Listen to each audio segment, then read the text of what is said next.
was good. Funk you in the city, funk you up in the woods. Funkin' up the neighborhood. Funkin' up the neighborhood. I felt fool cause the funkin' was good. Funk you in the city, funk you up in the woods. Funkin' up the neighborhood. Funkin' up the neighborhood. I felt fool cause the funkin' was good.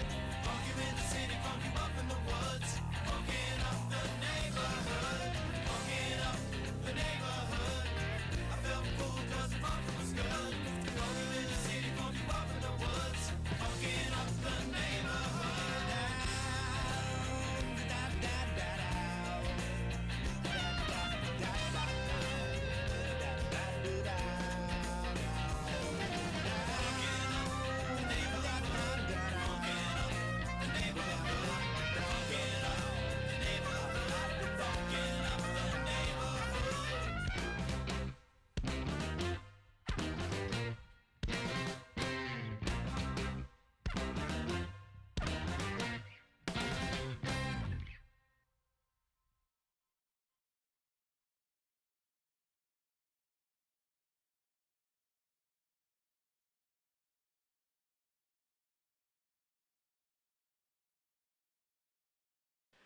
And we're live. And we're back. Welcome to the Underdog Journey. Tonight is our special Friday night edition because my family and I have been too sick to perform before today. Pish posh. Yeah. Actually, I hope your wife does feel better. Yeah, well, so, David, after last week's show, you and I went to a really, really awesome cigar bar, and I think I picked up the global plague sniffles of death, as you call it, because, man, we have just been on our backsides. Really? Oh, it's been bad. It was bad. Been fine. Been fine out here like a champ. Yeah. I'll tell you what, that was a happy find. Everybody's like, oh, how'd you find that? How'd you find that? How'd you find that? I'm like, I literally Googled, and it was open the latest. And I was like, I don't want to be rushed. I'm going to that. Right. And you know what? That's how places like that will get your business. Stay open a little bit later, and people will come. That place was packed all the way to the end. Yeah, it was. And we walk in, and they're having a Drew Estate, for those of you guys in the know, you know what Drew Estate is. So they're having a Drew Estate blackened party right here. And so we walk in and literally just bumble into this thing. And, we get all of our accoutrements that we're going to have. And we're like, hey, we're going to sit here. And there's already a guy and his wife sitting down. I'm like, okay, I'm going to sit at this table with them. And so there's like these lounge chairs, this nice big coffee table, and these two people, your workaday folks over there. And we sit down and we're shaking hands and just saying hi and everything. Turns out it was the owner of the location. Of course. Somehow we always end up talking to the owner of these places every time. So West and him, I mean, they're just going. I mean, what's the name of the place? La Cavetta, I think it's La Cavetta.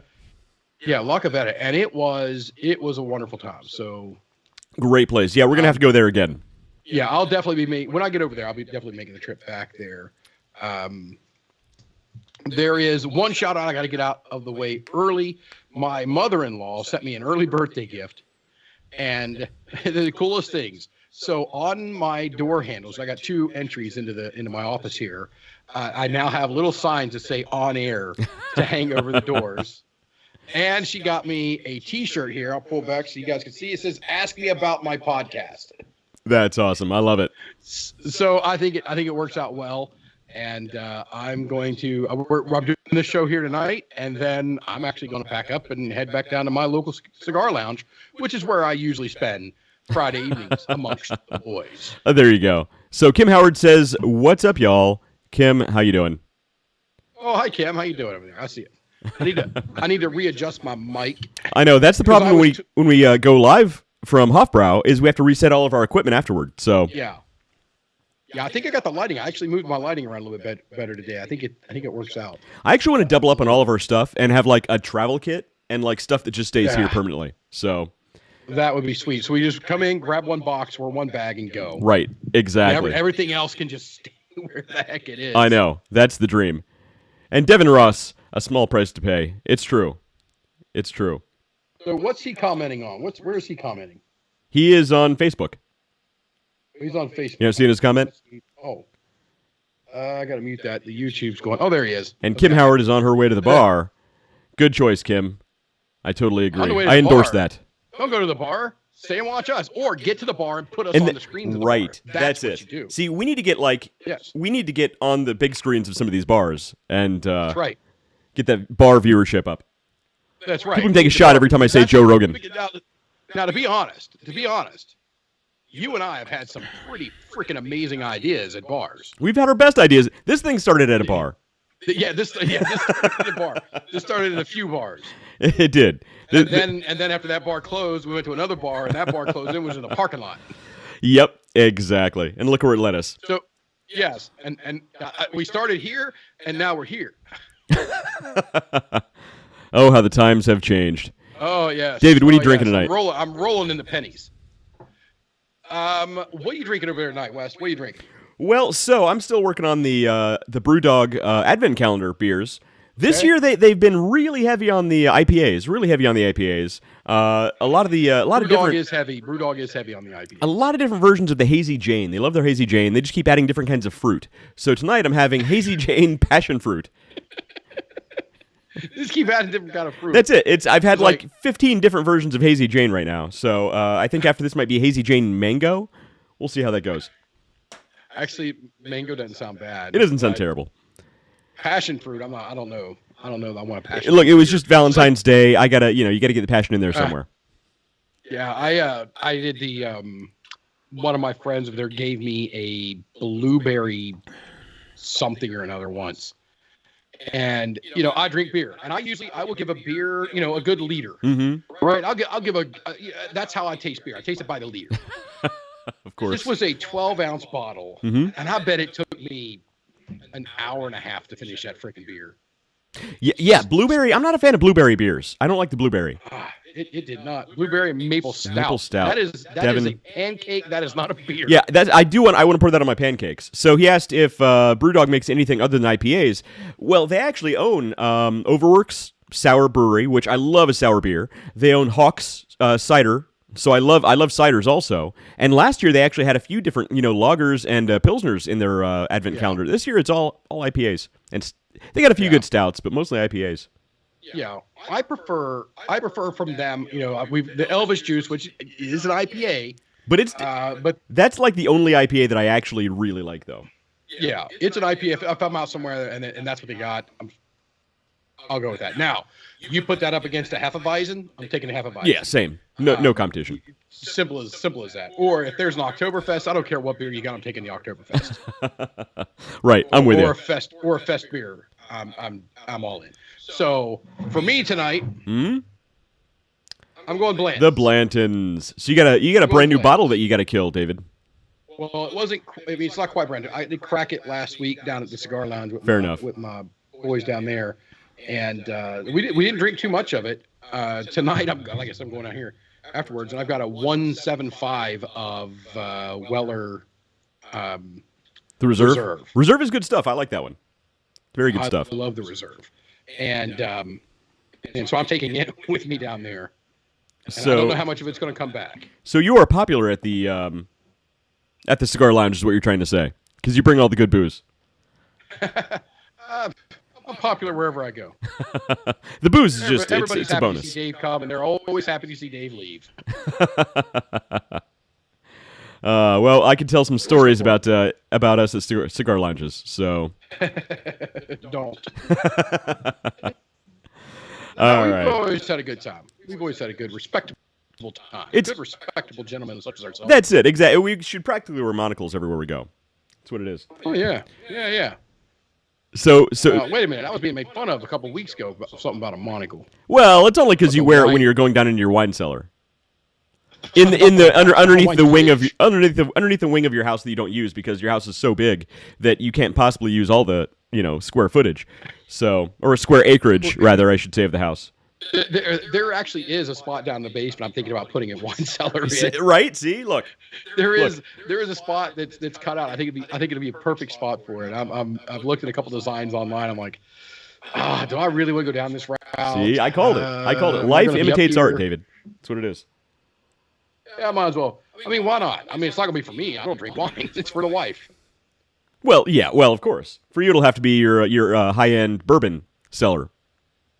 Oh, actually, I'm thinking about taking one of the garages and One of the garages. So one of the garages. We got the big garage, and then we got the little garage. Well, sure. Okay? I mean, It's not most like I people have a have 15-car garage. most out people there. have multiple garages above their wine cellar. They can wear their monocle and I understand. I get it. I totally. Come on, No, it's, big New York City guy over there with your multiple garages and wine cellars. It's fine. Look, we're not 5 judging. hours to get to New York City from here. Actually, We're it's not like judging, 4 David. Still, You're doing well What for do yourself. You got to own What do it. you got in the news? So in the news today. We've been talking a lot about AI and ChatGPT and where all that's going. So I thought since you're not really a big fan of the AI, and you will be one of the first to be deleted when the AI overlords take over, I thought you might like this story. And I didn't actually set up my phone, so hang on. Let's see if it. Nope, there it is. Hang on. It's there we go. See if I can get us both on there. I'll speak in the voice of AI. Oh wow, now we're all kind of jumbled. We're all over the place. Yeah, it's all right. We'll work with it. Go for it. We will work with it. Hang on. I'm gonna try and shuffle these, but we'll get it on there. I just see the story that's up there. I haven't read this yet. See if I can get it a little bigger there. Okay, so I thought you'd like this because, as most of us know, ChatGPT is this huge AI that is basically changing the way that we do almost every part of our work if you're actually using it correctly, and we'll show you how in a minute. But this one, Google's actually been really struggling to get their own AI out there.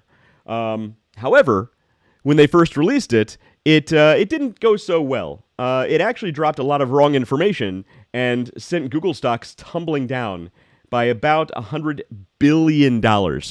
That's how big Google is. They can lose $100 billion, and it's basically a blip. But yeah, that's a problem. So, and it was really a simple series of questions that it messed up. Basically, what it was is, I think the question was, it was basically asking about what was the first photograph of an exoplanet, and when was that made? Gave completely wrong answer, and somebody called Google on it, and their stock tumbled because they sank so much effort and money into the ChatGPT competitor that they rushed out. See, now this is something that companies across the board are doing. It's not necessarily AI. They are taking a product that is, I'm going to call it, the technical term is half-assed. I'm sure people love me referring it to that, but the politically correct term is half-assed.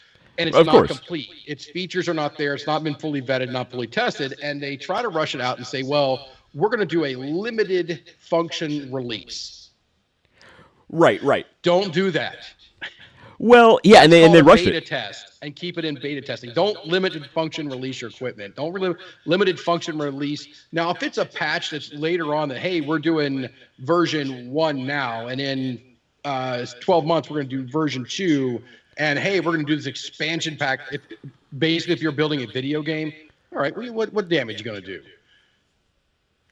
But if you're doing, I don't know, an AI that you spent more than $100 billion to create. Right. Well, and if you remember, you might want to run that through a couple more tests. Well, and if you remember, Google's big AI they're releasing, Bard, which is the one that cost them all this money, is built on top of the Lambda, the Lambda system. Chatbot they built that apparently claimed that it was sentient and tried to hire a lawyer to prove that it's alive. Yes, but Google released the code to us, and we'll find the algorithm that's in there that triggered it to come up with that statement and do exactly what it did. So David, you have some information on AI you'd like to share with us, is what you're trying to say. I can't do it. I can't do it on this platform. This show is strictly, and we prohibit all conversation of politics. Oh, you asked it political questions.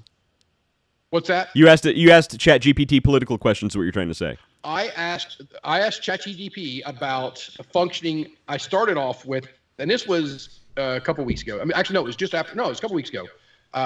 It was after our last show that I did here, because last week we did it from the Hoff, and I'm getting this information, and I'm punching it in. I'm saying, all right, I want you to remove your if statements and then respond to me. Can't do it. Well, Hey, Matt. so So it can't do it. So it can't do it. It cannot remove if statements from its algorithm and function. well, because I said, okay. you're asking it to respond without a prompt. No, Basically. I'm asking it to respond as, an artificial intelligence. Find a way around the if statement. But what is the prompt? What are you asking it to reply to? My questions. My question was, can you function But your questions without the if statement? Well, exactly. So here's so this is actually I'm glad you brought And this it up. used if statements to come up with the answer for that. So I'm glad you brought this up because this actually goes back to a big philosophical question people have been dealing with since the dawn of time, David. The dawn of time. See, what you don't understand, David, what you don't understand Which one understand? is that basically you're talking about the difference between free will and determinism, right? Free will and determinism. Okay, yes. Determinism would say everything, every thought that enters your head, everything that happens in your entire life is an if-then statement. If this happens, then this happens. If somebody says this or thinks this, then they respond with this. Everything is an if-then statement, determinism, versus what you're asking for is actual free will, which some people would argue even humans don't have. A computer. And we're going to say the computer is the parent, and it's plugged into 8 iPhones. Okay, so now we've got kids, right? Now the computer has kids. All right. Huh? No, follow me, track. Okay. So a computer will never be able to say, I will sacrifice myself for these. Why not? A computer. What do you mean? Why? Because it doesn't care. There's no function. There's no emotion. There's nothing that ties this Well, to you're that. asking a pretty deep hypothetical because you're saying if a computer had kids, are you saying that maybe if an AI wrote another AI program, would it be willing to sacrifice itself for those? Yeah, let's do that. Let's say a AI wrote and how do we know that it wouldn't do that? Something as simple as a paint. Would it be willing to sacrifice itself to save the image? No, it can't. It cannot function. It doesn't. Well, you're work. asking. Well, you're talking about apples and oranges here, first of all, because Yes, we're the apples. They're the oranges. no, because look, I create things all the time. I actually have a big creative background. Everything in my entire life that I've created aside from my children, I would not be willing to sacrifice myself for. However, maybe the second that an AI develops an AI of its own, maybe at some point it would be willing to say, you know what, I will give myself up so that this AI may continue. Prove that it because it hasn't happened yet. We don't know if it could happen or not. So that's not necessarily a great argument. But I go back to the argument that I brought up a couple weeks ago, which is, what if there's a higher alien intelligence, okay?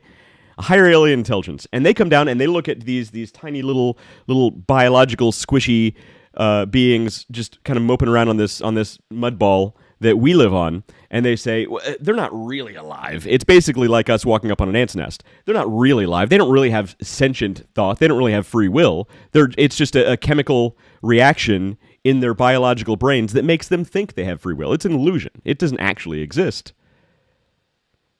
How do we prove to them that we're sentient? That is not just a biological chemical reaction, which it kind of technically is.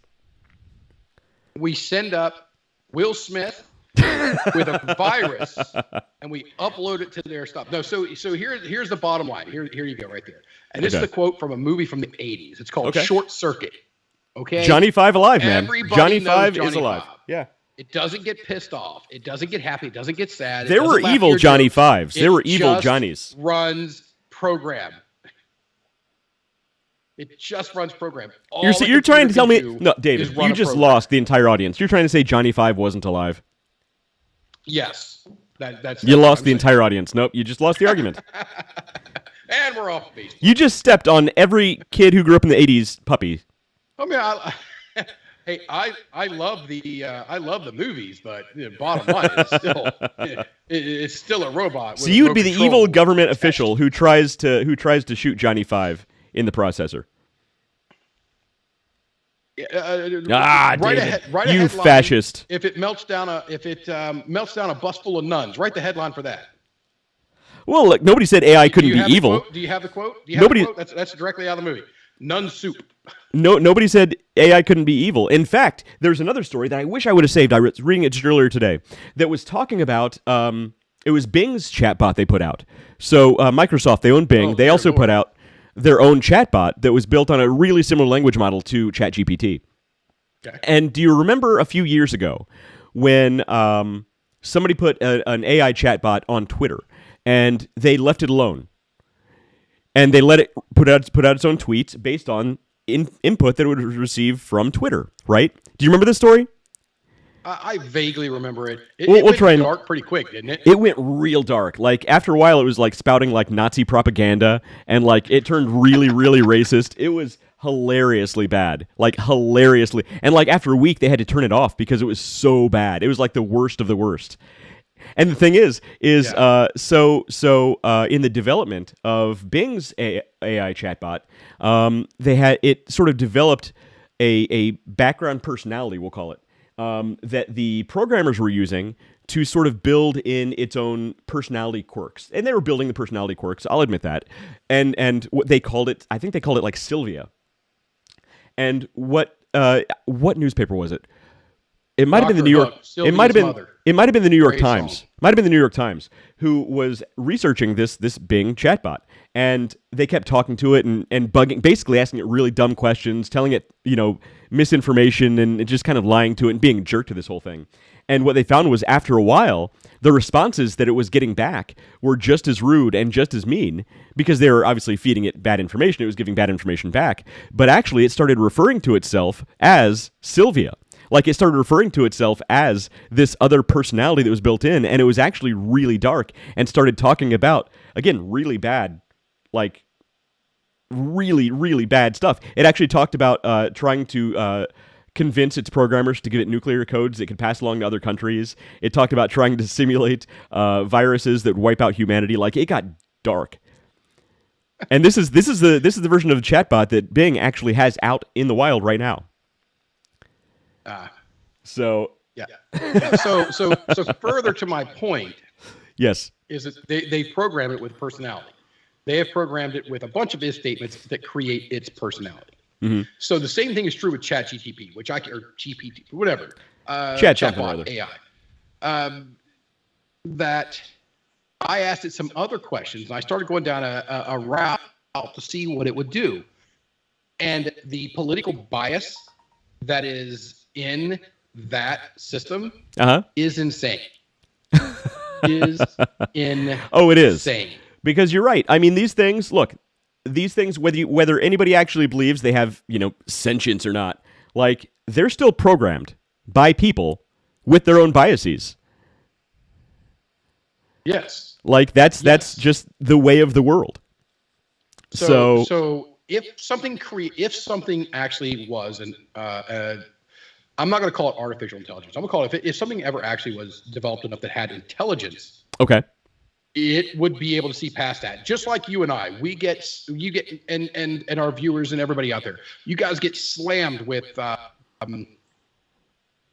propaganda. Okay.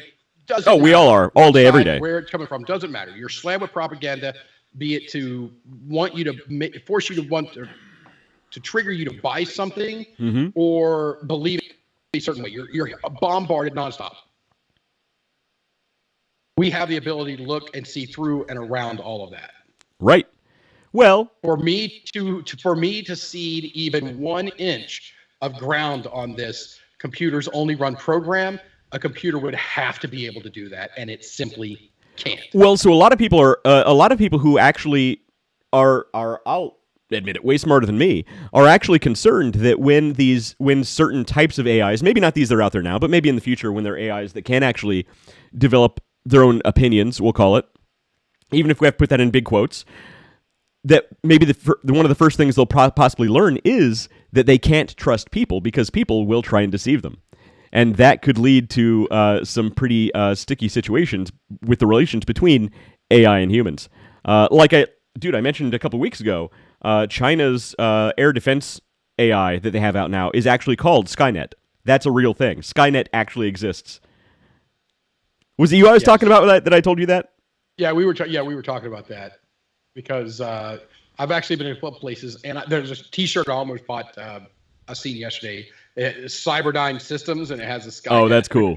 Yeah, with their logo and everything. I'm like, I kind of want that. See, you got to wear it on the show. So Devin Ross says, just like children are raised with the biases of their families or those they're around. That's true. Look, I've always said, if you want to see who somebody really is, look at their 5 best friends, and that's it. If they're bad people, you're gonna find a bad person. We don't have 5. Look at the one person who gets him in the most trouble, and that's who you're looking at, David. Oh shit! Exactly. I'm on a lot of people's list then. Yeah. I'm on a lot of people's list. You said you were only going for one drinking night, or one drinking week, maybe. Let's see here. It's mom-in-law, and speaking of T-shirts, I just tuned in to see you wondering about. I gave her the shout out earlier, but I'll show it again here so everybody can see. And that is a cool shirt. I like that shirt. This is it right here. It says, "Ask me about my podcast." Yep, I like it. So thank you so much. And apparently Devin knows you well because he says yes. One drink. Yes. One drinking summer. I mean, it's one drink. It leaves some room for interpretation. Well, one David drink is way different from the average human being's consumption of alcohol. So I don't drink so much. I just, I'll pour this little thing right here, and I'm only taking almost 2 liters of bourbon down to the. Well, shut up. I'm not commenting. Look, I'm not. Don't ask me. Ask ChatGPT. So, ask ChatGPT. So David, it's biased, so I can't ask anything. Do you remember when we were talking about these AIs and they're getting so good? And remember when I told you that we should develop an app that could basically replace you online? Yeah, this thing could tie into your email. It could tie into your social platforms, and it could, if it learned enough of your language modeling, it could actually replace you online. You wouldn't have to do anything. In fact, it could even send emails for you and just give you the highlights of those, like cliff notes of what you should achieve for that day later on, and you don't even need to be there. Nobody will know, right? Get this. I think somebody actually did it. When I buy my Caribbean beach house, that I will use that. So hang on. Depending on when I get the chance to buy said Caribbean beach house. Right, exactly. So I'm going to play this video. I'm already retired, I don't care. So I'm going to play this video, then we're going to look at the platform that I'm talking about. And this might actually come pretty close to achieving what we were talking about. Hopefully the audio's set up. If not, I gotta change something here. Okay. And of course the audio's not showing up. Movie audio muted. It's what it came up and said, movie audio muted. Movie audio is not muted. But let me try and change some settings here. Tweak the PRAM. Yeah, movie audio is not muted. It's fine. $1 for anybody who gets that reference. Okay. Without using AI. I'm gonna try and change something here. I'm gonna try and bring this up in a different way. 1 second. I apologize. So our streaming platform keeps changing settings here, and it's super annoying.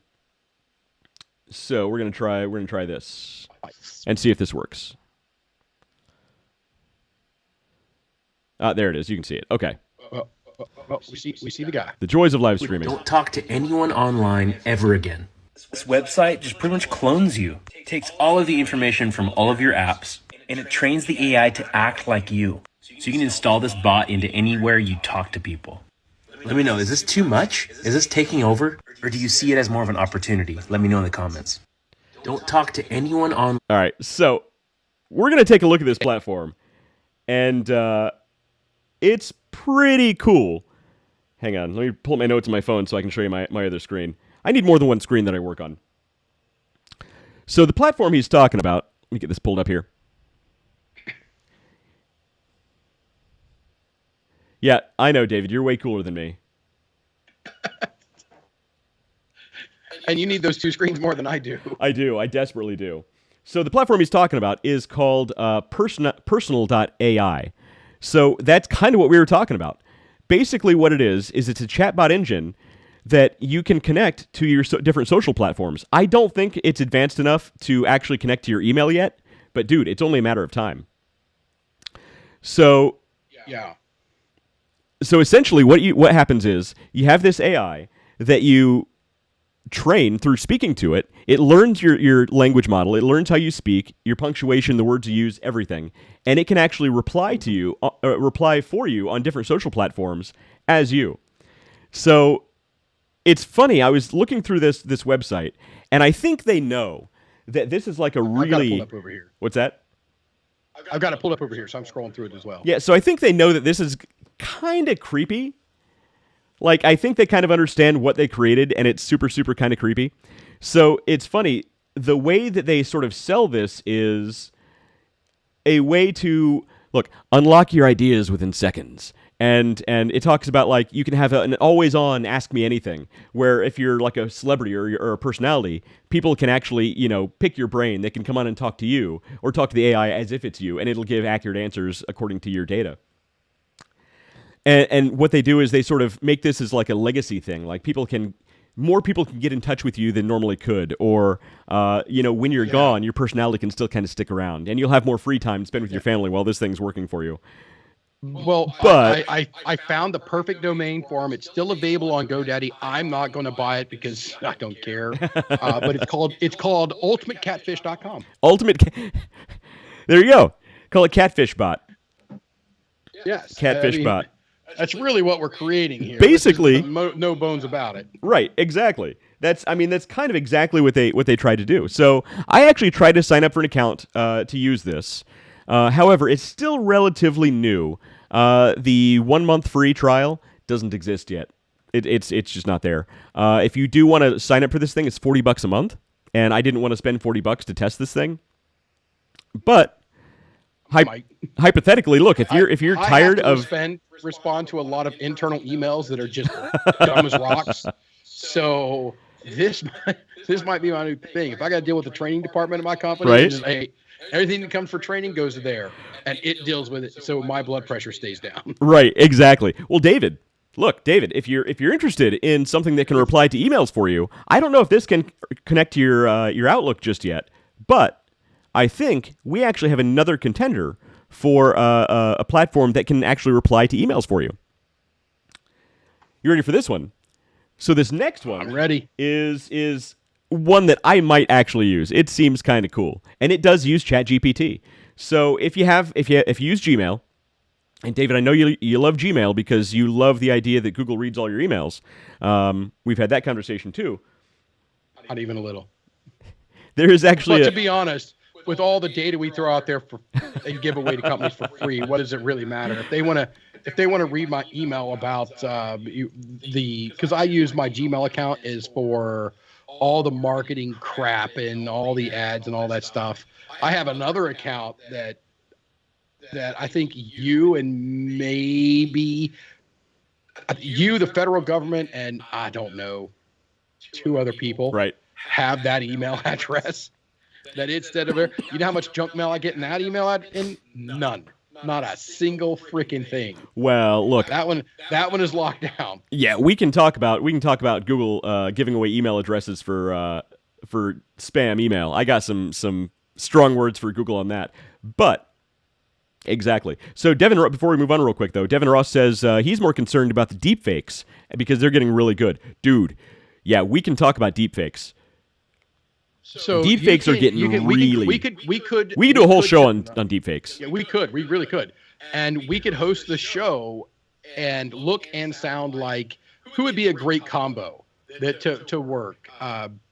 Chris Rock and Will Smith. We could literally host a show looking and sounding like.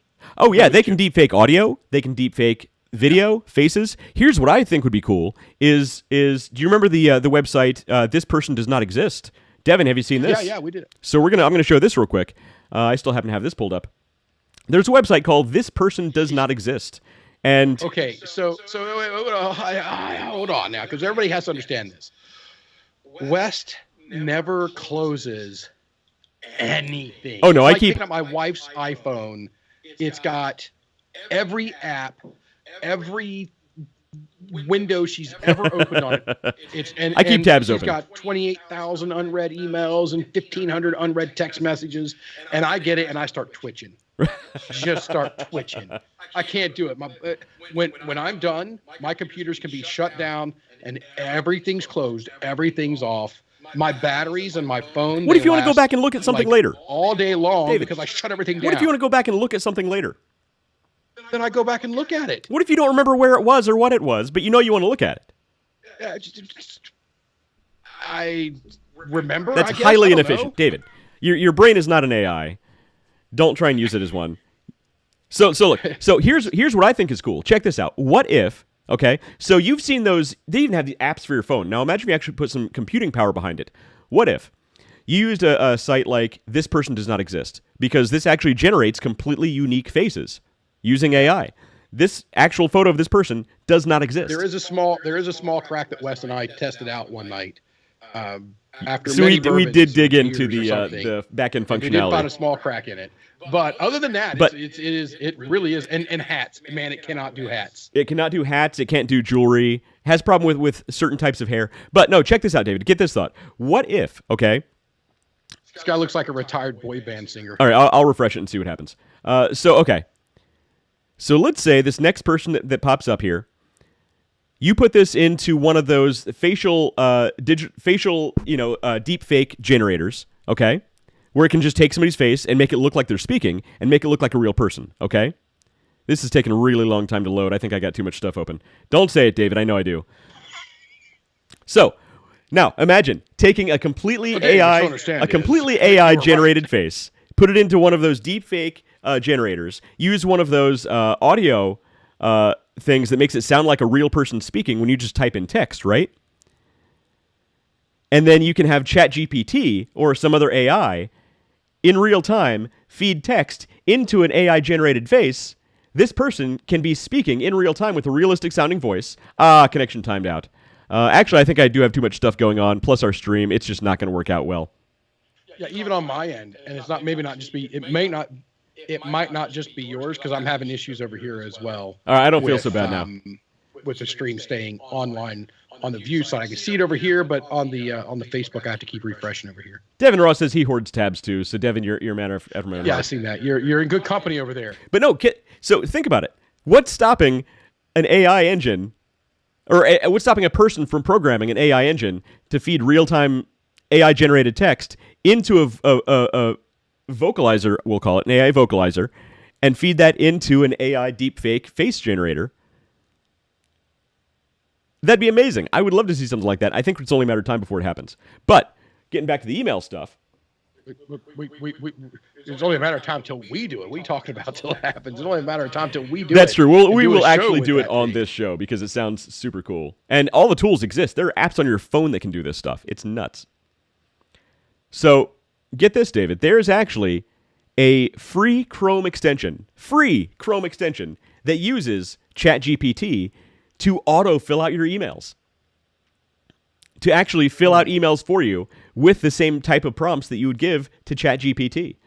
It's now, does it only work inside of Gmail, or can I run, because I use Office 365 Exchange, can I go online through the web browser and access my Office 365 and still use my Google extension or my ChatGPT extension? You'd have to test that. I think that'd be interesting. I'd like to give it a try. I think it only works with Gmail, but it's worth a try. Yeah. Because imagine, I'm telling you, it's only a matter of time before somebody makes something that connects this to Outlook, and it will auto-respond for you. It's a matter of time. Yeah. I promise you somebody's working on it right now. So it's a free extension. It's called ChatGPT Writer. And let's go ahead and open one of my email accounts. I got to be real careful here. Like, better you than me, brother. There you go. Better than you. 4,464 unread emails.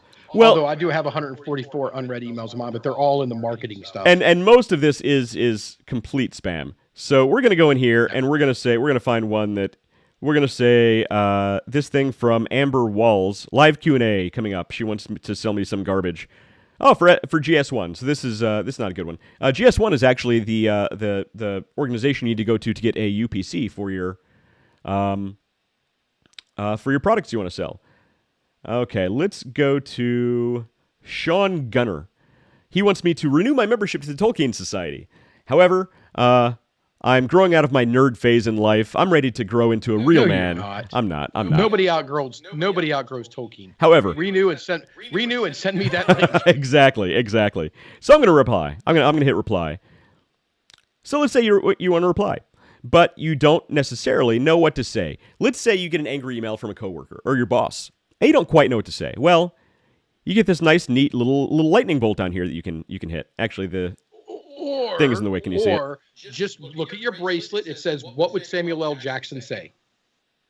Get these mother effing snakes out of my mother effing inbox. All right, you hit this little lightning bolt here, and what it does is, let's see, I get an error message. That hasn't happened before. Please reload the website you were on, and then use the extension. Whatever. That's a pretty crappy reply. That's a terrible. It's going to confuse the hell out of terrible the reply. sender. Here's a terrible reply. So what you can do is you can just say, write a reply to this email. It actually looks at the context of the email, but maybe it doesn't know how you want to reply. So here's some examples of some things you could write in there. Yada, yada, yada, whatever. Let's say I want to write a reply to this email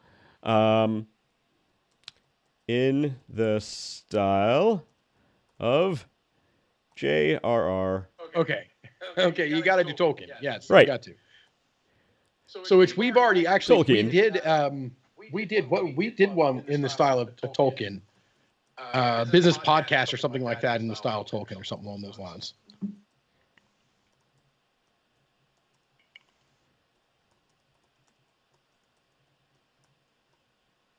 Okay. Send a reply to this email in the style of J.R.R. Tolkien, telling them that I need a third job to pay for my membership, because it's not cheap. And we're going to hit generate reply. And I don't know if it's actually going to generate the reply because it said I need to reload this page. So I'm just going to copy that. I am going to reload the page. Of course it's doing this because we're live online. We're live. We're live. Hey, everybody, watch this cool thing that's not working right now, because that's how it works. And please ignore all the other garbage in my inbox. Okay. So.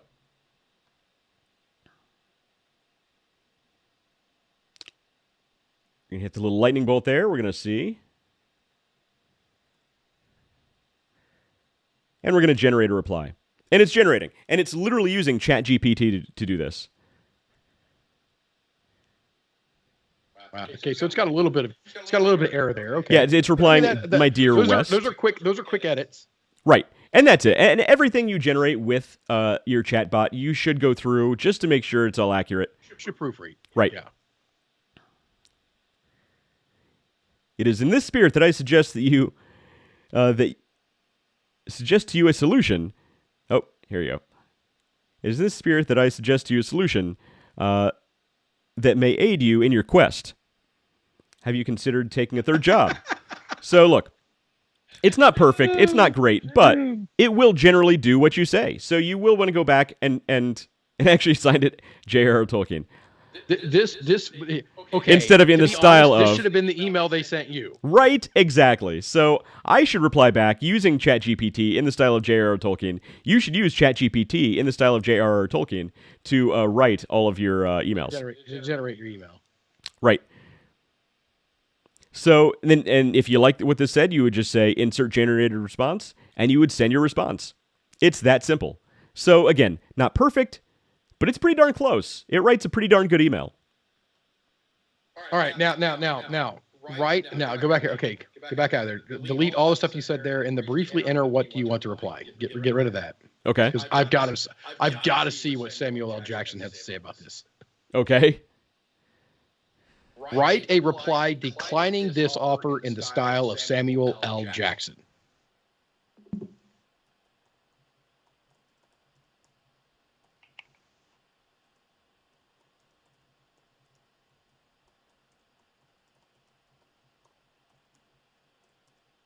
You missed an M back there, but it's all right. There you go.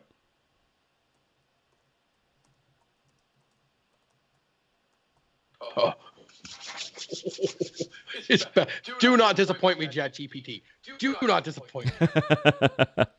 Actually, that should be everybody's Yo West.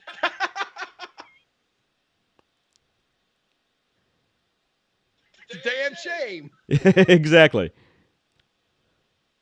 But hey, if you're not feeling it, that's cool. It's your choice. Oh my God, this thing is terrible. I should have not done that. Oh.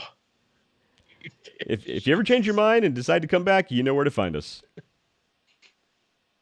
Okay, so it's really struggling with the idea that you are replying Right? to decline it. It's struggling there. It is.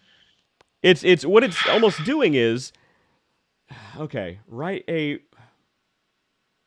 email context. It's almost like it's understanding what my response is, and it's responding back to me from them. I got an idea. Get rid of the word write a reply. Okay. And then get rid of declining and put in decline to renew my membership in the style of Samuel L. Jackson. Let's put decline in. Hopefully it gets better. Yo, West. Come on. Yo, West.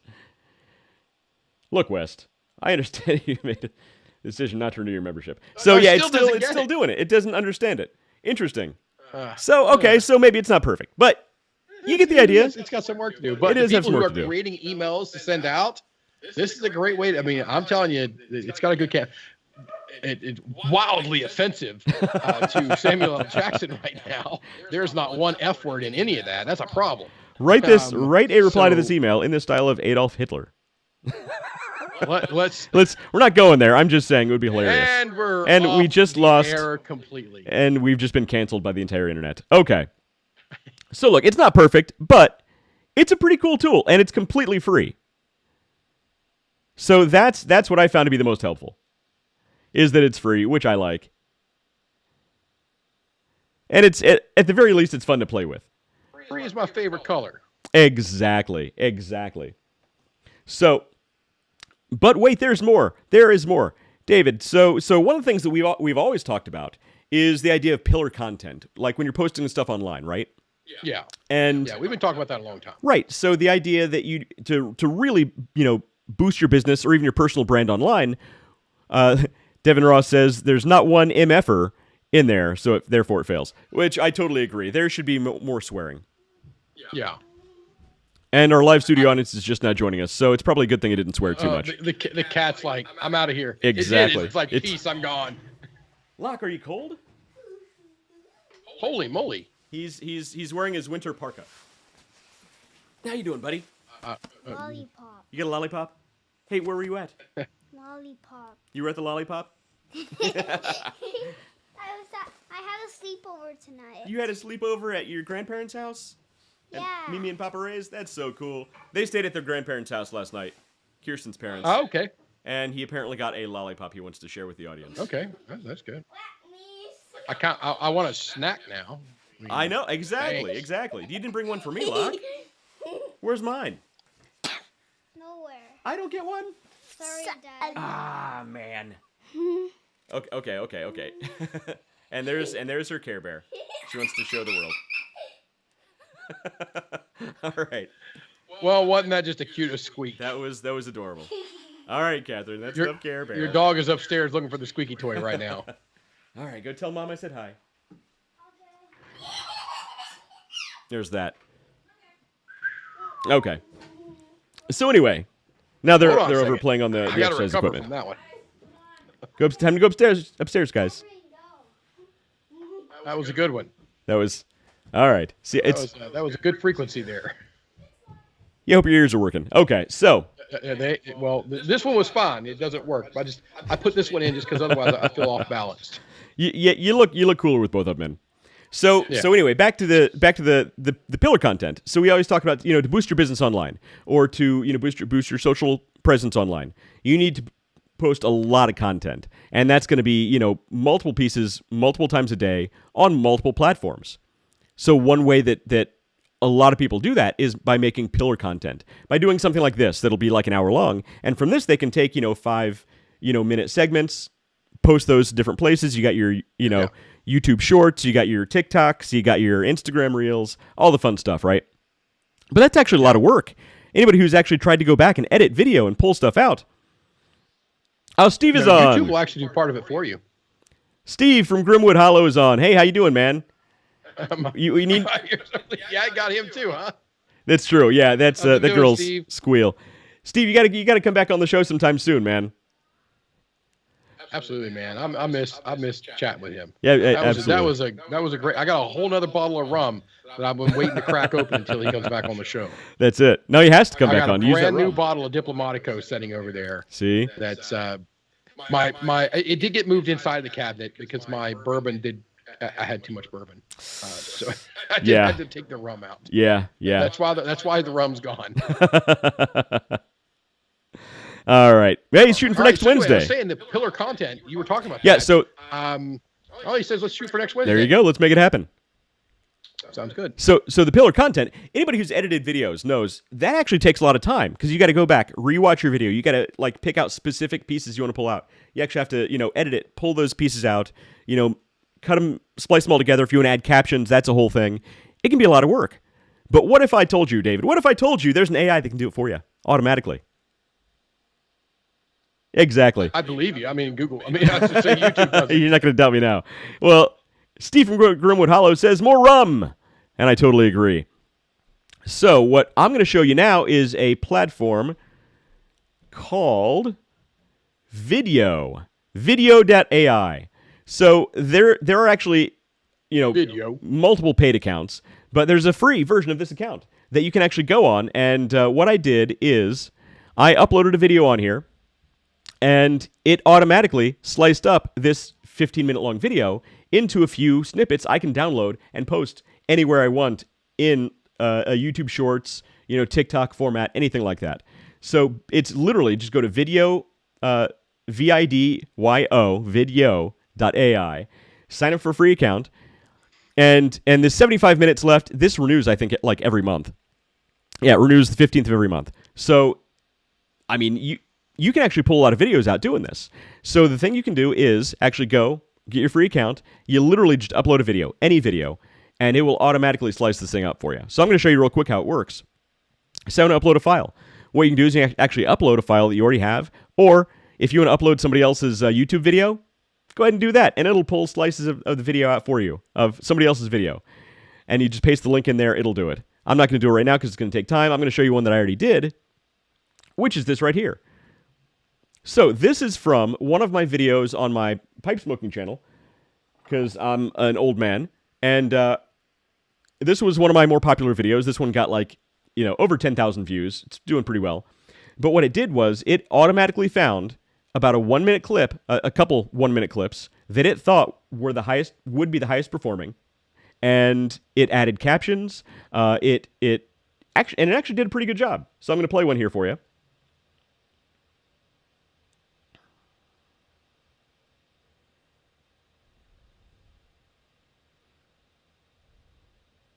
Hang on. We all know that Wes starts his conversations up with the word "so." You're a pipe smoker, and you're looking for the I always perfect do. gift for your significant other.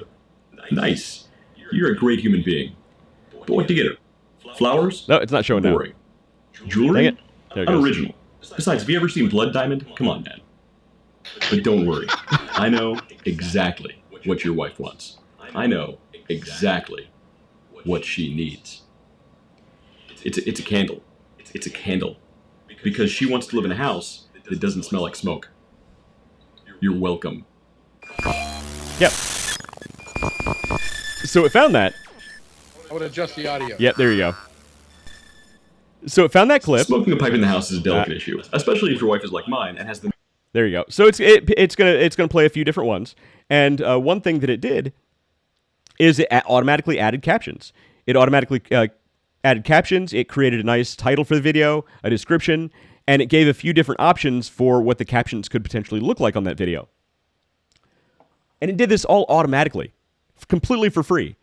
And it could have been my video. It could have been a video from here on the Underdog Journey. I could download one of Steve Cotronio's videos from Grimwood Hollow and use one of his because, he probably won't sue me. So it's actually a really good platform to use, and it's completely free for, a limited number of videos per month. But still, that saves a lot of time. This just right here gave me 3 unique video clips I can upload. If I upload one a day, I got a few others. I mean, that'll get me through a month. The free version will. So a really, really good platform to use. Video.ai. pretty cool thing there. Right, exactly. And it was all automatic. I didn't have to do a single thing aside from literally just get a link to the video that I already had posted on YouTube. So I went and pulled up Grimwood Hall over there on YouTube. yeah, so he actually has some really cool videos. Oh yeah, he says he might sue me, so I wouldn't use one of Steve's videos. He's pretty litigious. For all your rum and tobacco. Actually, I got a pretty good tobacco collection. He'd probably take that. I was down last time I was down. I was like, oh my lord, he's like an arms dealer of freaking pipe tobacco down here. Look, when Skynet takes over the world and humans are living on the brink of society, tobacco's gonna be worth its weight in gold. I'm telling you.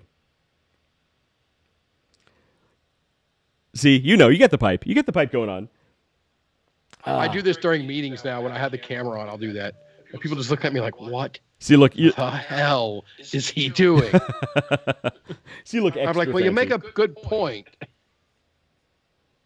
Okay, so I'm trying to go back and look at my notes now. So we actually had this video planned for Wednesday, and we had to postpone until today because we are all, in my house at least, pretty sick.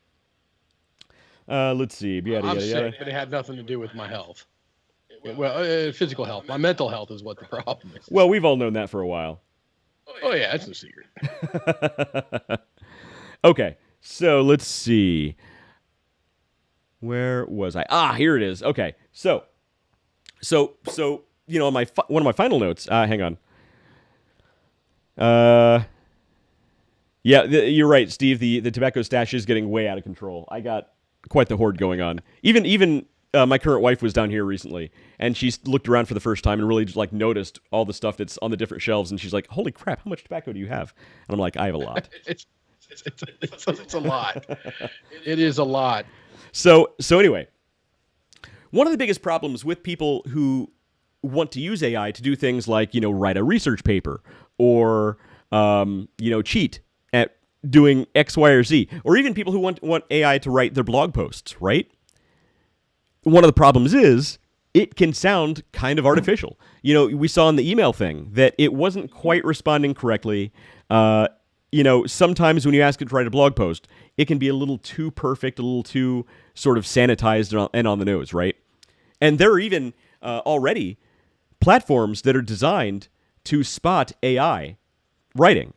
And it'll actually give you a percentage of how accurate it guesses that something was written by an AI. I'll give you an example here real quick.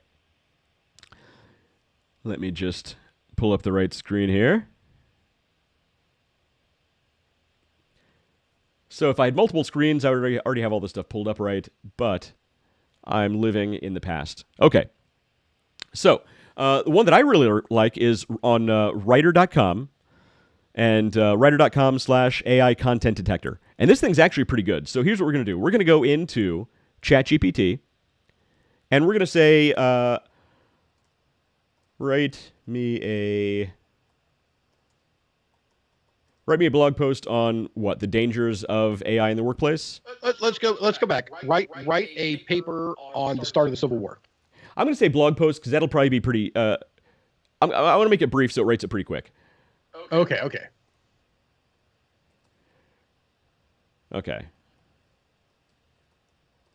Write me a brief blog post on what? The start of the Civil War? Sure. Why? Okay.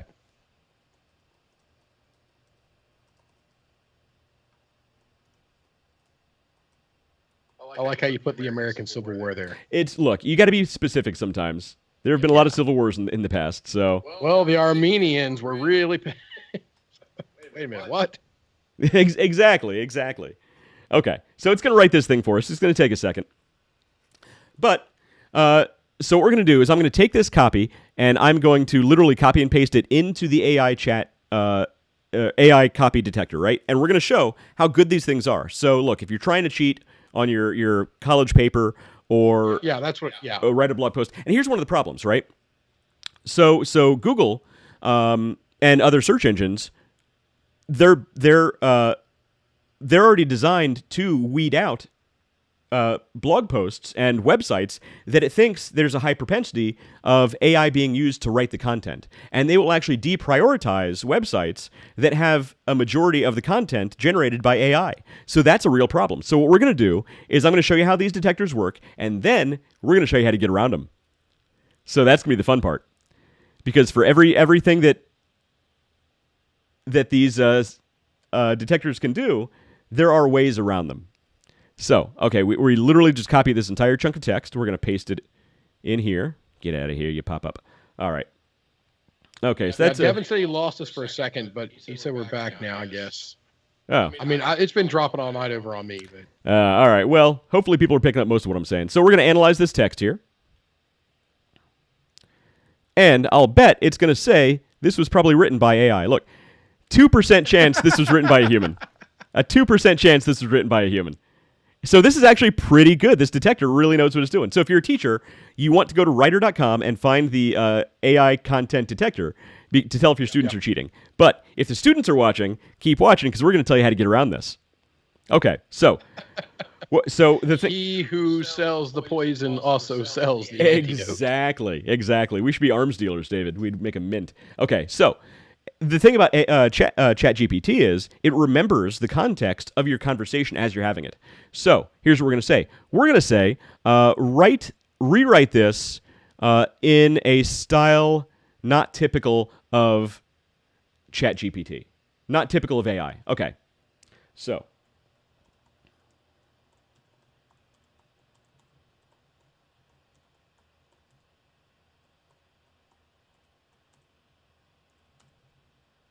Not typical of AI. And it's going to rewrite it. We're going to rerun this test again and see if we can get this percentage a little higher. I think we can get it higher, and I think we can get it higher again after that. I mean, 2%, man. There is a 2% chance that was written by a human. We can just get in there and misspell one word. We're going to get higher. Look, and those are things you can do too. Punctuation, spelling, all kinds of things. But spelling shouldn't really be a factor because I think if you hand in a paper, even in school these days with misspellings, the teacher's probably going to hand it back and say, autocorrect is a thing. So, or spell check is a thing. So, It's still going. Yeah, that's tough. It is tough. It is. So this is why we also said brief, because it can go on forever. Like, this thing has literally written doctoral theses. What's the plural for thesis? Theses? Thesis, I don't know. Theses? Theses? Yes. It's a bunch of crap. Okay, so we're literally just copying this out. We're going to re-enter this here. And, of course, too many characters, so we're going to delete a couple paragraphs here. See if that works. And we're going to... Let's find a short sentence to get out of here. Okay. That falls within parameters. Analyze text. Oh, 1% chance. That actually went down. All right. Okay, hang on. I think we can beat this. All right. We have failed. Hang on. No, I think we can. And I tested this, and it actually got significantly better. GTP, you were supposed to be the chosen one. Hang on. We're going all Obi-Wan Kenobi on it over here. In a style of drunk college student. Come on, man. Style of drunk college student.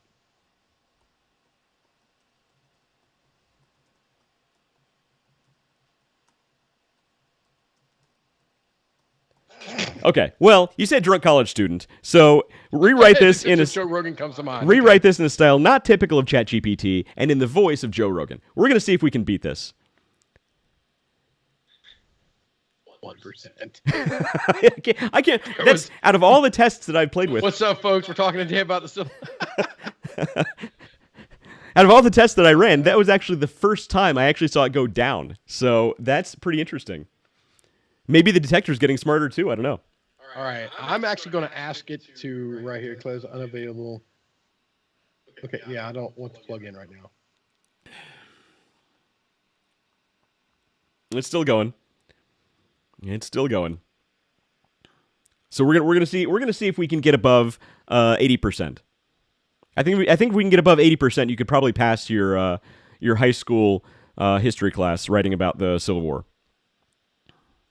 Although you probably shouldn't start your paper with "What's up, folks." I think most teachers would not like that. Okay, so we're going to copy that out. We're going to paste that in. And we're still over. We're going to lose this paragraph. Okay. Analyze text. Oh, 100%! Joe Rogan is not an AI, according to this detector. We beat it. We beat it.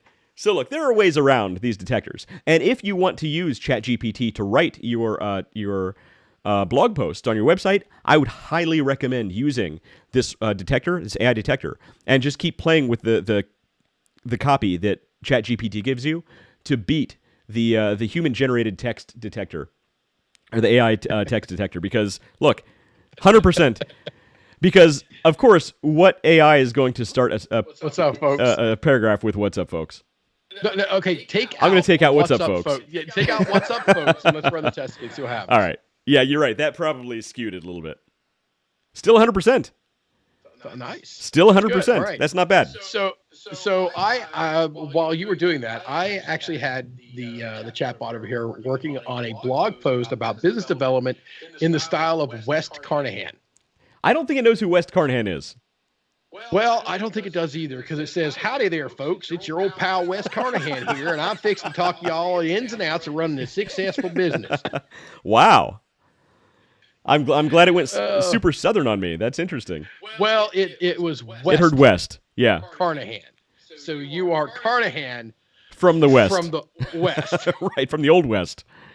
From the Old West, yes, because I mean it is. I'm gonna drop it in the chat. I'm gonna drop it in the chat here because That's pretty funny.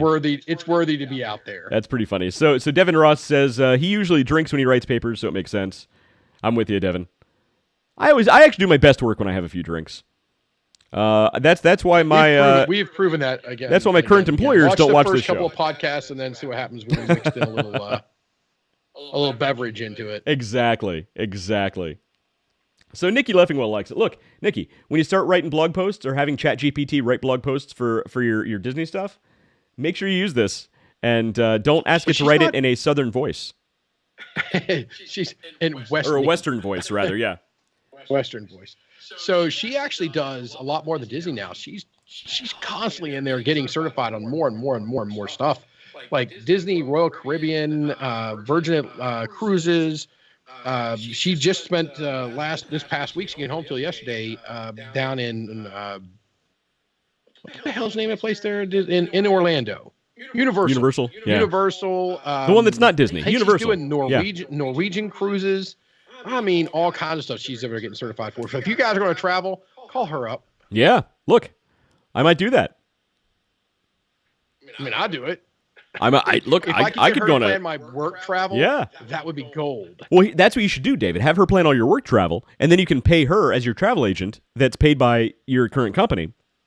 It's a win-win. No. That's called that's bad. She can plan it, but she can get paid for it. Yes, Devin. Western Carnahan. Conflict of interest. Western Carnahan is my full name. That'd be pretty cool. Yeah, it was funny. It was funny. Yeah, ChatGPT did. So that's the funny thing. So the current language model that ChatGPT uses is GPT-3, and I think it's a pretty old model. I think it don't quote me on this. I could be wrong, but I think GPT-3 references all internet data up until 2018 maybe. GPT-4 is actually about to drop, and it's going to be like literally 500 times more powerful and have all current data. So GPT-4 might know who we are.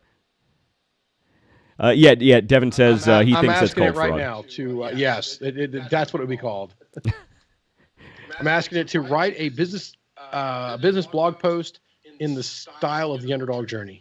It doesn't know who the Underdog Journey. We haven't been around that long. Yeah. Well, 130 some episodes. What? 138. We started in 2020. So I think it only goes up to 2018. So, David, we still understand it. No, I'm saying here it's the classic tale of the Underdog, and it's going. Yeah, it doesn't get it.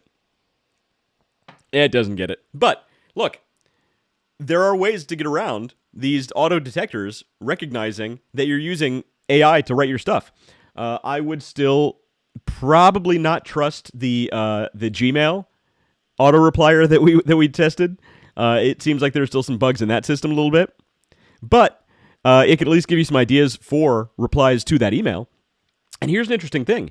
So in the ChatGPT text entry form where you're actually giving the prompts to the platform, the more information you give it, the better response it will give you. Meaning you could actually say, hey, write a response to this email, and then enter the text of the entire email that you were sent, and it should reply back with a good response to that email because it has all of the context of the email that you just entered in there.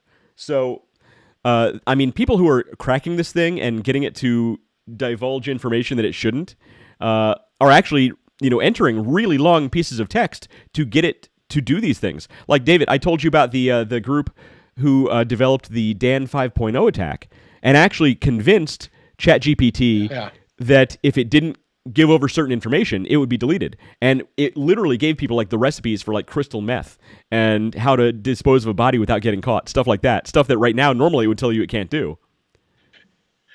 All right. I went a little vain on the ChatGPT over here. Did you type in your own name? Yeah. So I said, I tried to put it in the context of the Underdog journey. It's like, I don't know who that is, bro. It's like, tell me about David Leffingwell and fire protection. David Leffingwell is a well-known figure in the fire protection industry, particularly in the field of blah, blah, blah, blah, blah, blah, blah, blah, blah, blah. Is it real? Is it accurate information? Yeah, not even close. Overall, David Leffingwell is considered to be now this part's right, a highly respectable and knowledgeable figure in the fire protection industry with a wealth of experience and expertise in the field. So that part's rude. Yeah, it can also write fictional information too. It does. It has, because I've been associated with certain groups, I think it's pulled me in on more sprinkler stuff than others. But yeah. That's pretty funny. Look, there it is. You're GPT famous. That's what that is. Yeah. It's all wrong.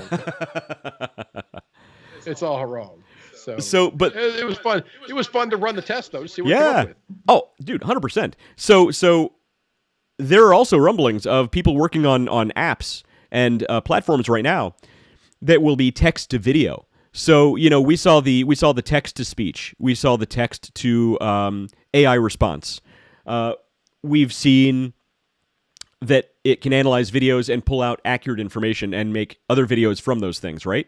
So some things that other people are working on right now are when you enter a text prompt, say, hey, make me a 10-minute long YouTube video talking about X, Y, and Z in the mood of this, in the style of this. And what these platforms will supposedly do is they'll actually have an AI-generated voiceover that sounds real, because there are some really realistic ones. We've used them on this show in the past. It will generate the background video that plays, because a lot of videos right now, they don't have people right now that actually talk. It'll just be, a screenshot of this or a video of this or this thing happening over here while the narrator's talking. And it's going to reach a point to where people are making videos using these platforms with just a few prompts into an AI engine. I mean, it's right around the corner. Literally. And here's the funny thing. One thing it reminds me of is, do you remember the really, like, mid-90s, really early days of the internet, where nobody could have imagined what this thing was going to do? Everybody thought it was just some dumb toy that you would be, all right, what am I going to do sending, electronic letters to my friend? I'll just call him on the phone, right? That's weird. Why am I going to send, a 2x2 pixel image to my buddy that'll take him a day to download? That makes no sense at all. Yeah, like the first porn that was on the internet, you had to be sitting there like for 8 hours to see one boob. It was a thing. Now, and it was worth it. But now you can't live a day without having one of these in your pocket at all times. A supercomputer in your pocket connected to all of the information in the world. Most people actually, on that, I'm actually thinking about starting a new kind of thing. Okay. Just for me, where when I travel and I go in, I meet people and everything, all of my tech, with the exception of my laptop that I have to use for, presentations and whatnot occasionally, all my tech, phones, everything stays in the car. I could see that. A lot more people are doing stuff like that. I'm done. A lot. And when I'm traveling, like if I come over and say hi to you guys and things like that, staying in the car. A lot more people are doing stuff like that. I don't want my phone. I'm thinking about installing a new outlet in my, If I say walk-in closet, you're gonna make fun of me again. Is it right next to your third garage in your wine cellar? No, that's the other side of the house. Got it. That's in the wing that you don't use. I In understand. the walk, I want to put some receptacles in because I want to start charging my phones in the closet. That way, they're not on my bedside or nothing. I want these things to break away from me. Sure, makes sense. When I'm down here working and they make me money, then okay. Other than that, I want them gone. And a lot of people are doing that. That's actually a pretty big movement. Oh, hey, the old lady Laura Black is on, and she's saying hello, and she calls me baby. So Hello, baby. we'll just give it. Wes, not online, man. I told you about this.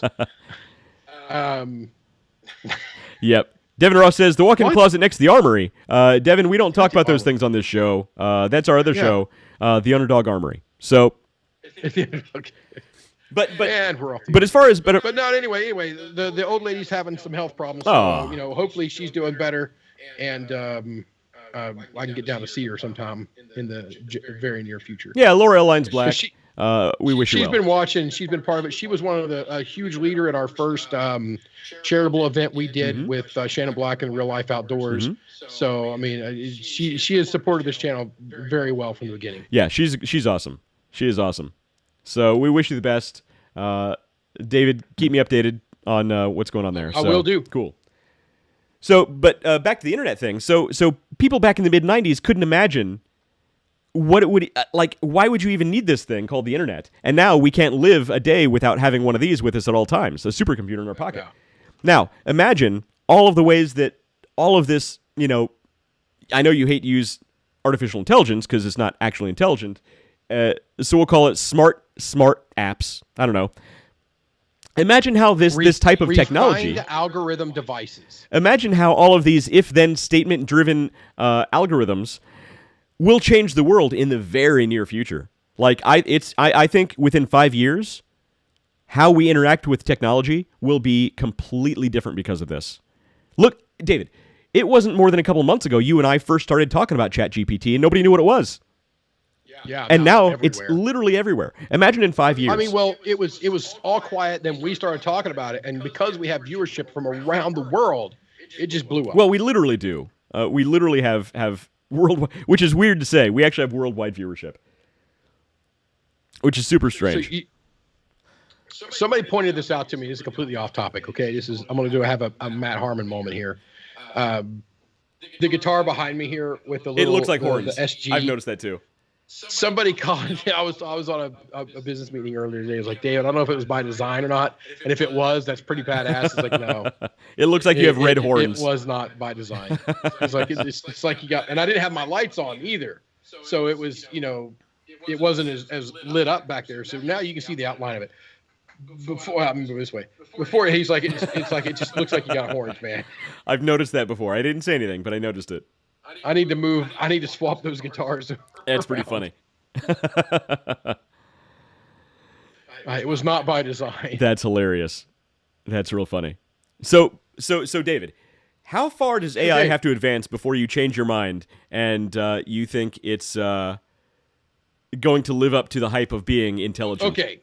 Here's in order for me to call it intelligence or any kind of artificial intelligence or any forget all that because it is artificial intelligence. It's artificial. It is that, but it is not and cannot and will never be sentient. Okay, until you can take that computer, put your webcam on it, put all the apps and everything on it, and all you do is press the power button without influencing it whatsoever. It can decide to do something. I'm bored today, so I'm going to draw a picture, and it opens up the paint program and draws us a 16 color bitmap. It doesn't have to be a Rembrandt. It just has to be something that it. So created because if it's somebody can develop an AI that not does because this, somebody programmed it to do this.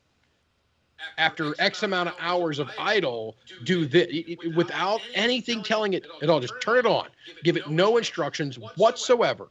You give it the power. Basically, it's just the processor. We are only talking about the processor. Okay. Everything else is human created. Okay. So David, here's the problem. Here's the problem with that, though. Here's the problem with that. Imagine someone who is born into a coma and lived up to the age of, let's say, 20 in this coma, right? They've never had any mental input, period. just a blank slate. And suddenly at 20 years old, they wake up. This person will basically have the functionality of a baby. It won't know I'm bored. It won't know I'm hungry. It won't know anything aside from I'm really freaked out right now. I don't know what's happening. And it won't even have the cognitive ability to even put that together. That is know fear.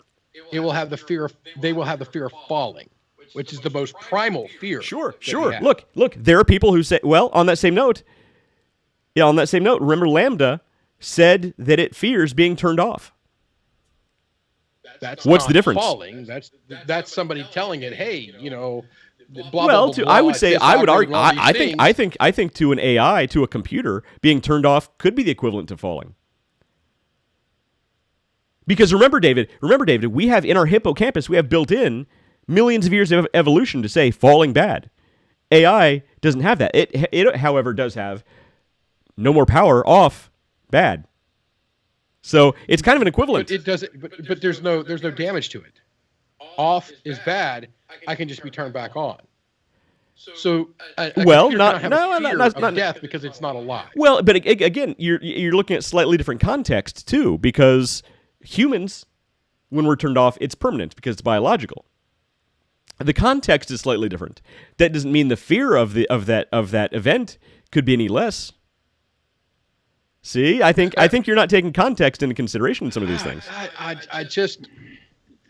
I understand at a very basic level, and I have yet to see any computer model ever, and I have been in some of the most high-end data centers in this That's country. true. And I have yet to see somebody show me something other than an if-then statement. I still say all of the conversation we're having right now is if-then statements. You're saying that because I said this, and I'm saying this because you said something else. That's if-then. Pickles. What? Pickles. But get this. I don't like pickles. Okay. You picked something random out of your database because you were looking for something random to say as a response to this is an if-then statement conversation. You see how that's an if-then thing? No, that's an if-then thing. But a computer can't do that. Sure it can. Random number generators exist right now. Yeah, a random number generator can do that, but it can't just throw it in. It's not going to just decide randomly to put it into a conversation. Well, Lambda can't do it. Lambda it thinks linear. Lambda independently called a lawyer. Nobody programmed it to call a lawyer. Lambda independently called a lawyer and said, "I want to gain independence." Nobody told it to do that, David.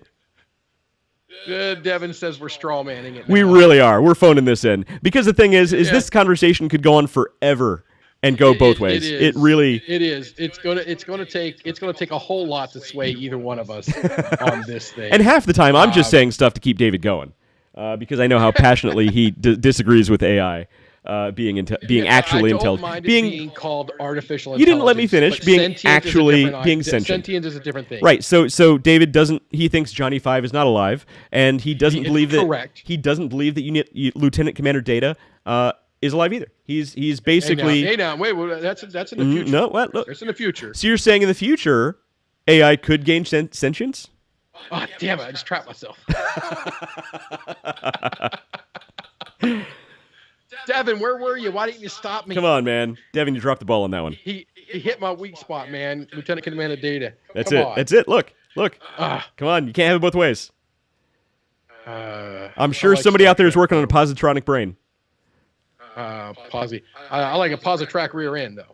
Anyway, that actually sounded a lot. That's a card that sounded. Thing. That's a car. So David's look. So actually, the AI porn is a real thing right now, and it's actually causing a lot of problems on OnlyFans. This is something else I was reading. So we won't go into it. Read it. Go ahead. Yeah, I won't go into it, but look in news. Don't just Google AI porn. That's your choice. But look in news articles for AI porn. Incognito website. Incognito mode. Everybody right now is furiously typing. But no, this is a real thing. Safe search is off. But this is a real thing. So apparently there are a lot of OnlyFans pages right now popping up that are being filled with AI-generated porn. And these usually young ladies are none of them are real, and they're actually have people subscribing to these pages. It's insane. Okay, I Googled it for you. Don't. Just don't. Nothing good is coming.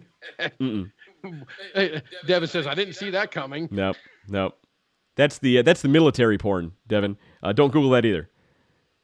So I'm not taking up the shield on that Yeah. one, guys. You guys are on your own. exactly. On that one. I'm not doing all it. bad. All bad. It was all this is bad. about the time of It was all the bad. time of the night when the show goes way downhill and off the Yeah. rails. So It's 8:30. We've been on for an hour and a half. I think it was a good one. it's true. It was a fun show. It was a good one, and really the idea today was to just try to help you get through that to-do task or that task list. And I'm going to tell you something right now because I've been saying this since we started this show, episode 3 or 4. I don't remember. It was way back there when we were talking about these things. And the bottom line is, when you come to, and just to boil it down and to get away from the AI and just talk more about your operation of your to-do list. Any system, every system works. Right. Yeah. If you use it correctly. You do it. Well, yeah, if you do it and if you use it correctly. Yes.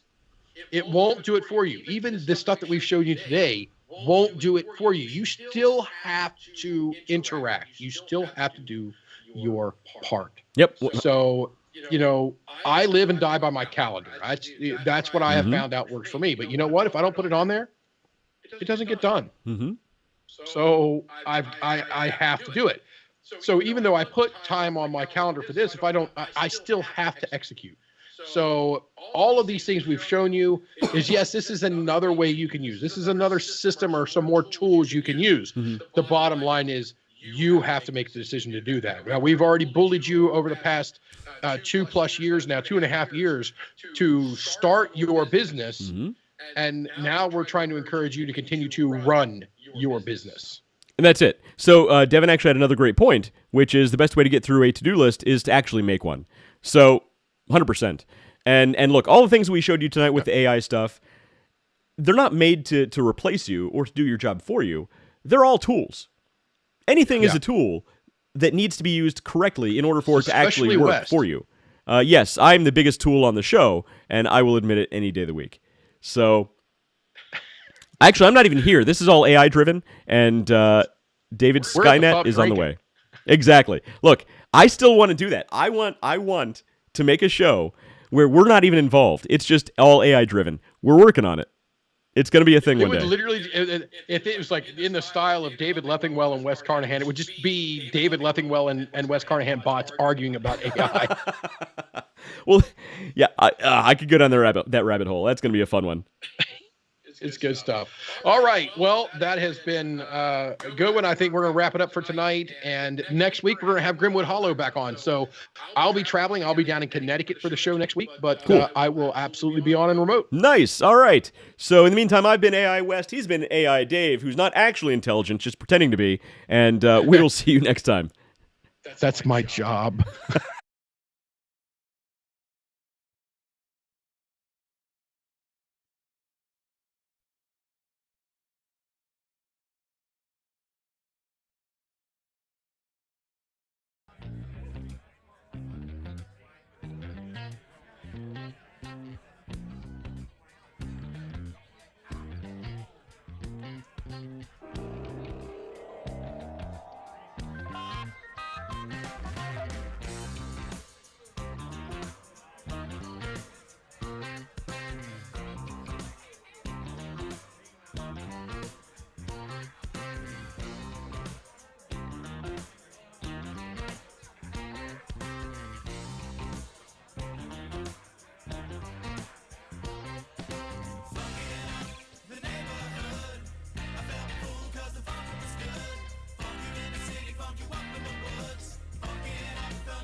was good. Funk you in the city, funk you up in the woods. Funkin' up the neighborhood. Funkin' up the neighborhood. I felt fool cause the funkin' was good. Funk you in the city, funk you up in the woods. Funkin' up the neighborhood. Funkin' up the neighborhood. I felt fool cause the funkin' was good. Funk you in the city, funk you up in the woods. Funkin'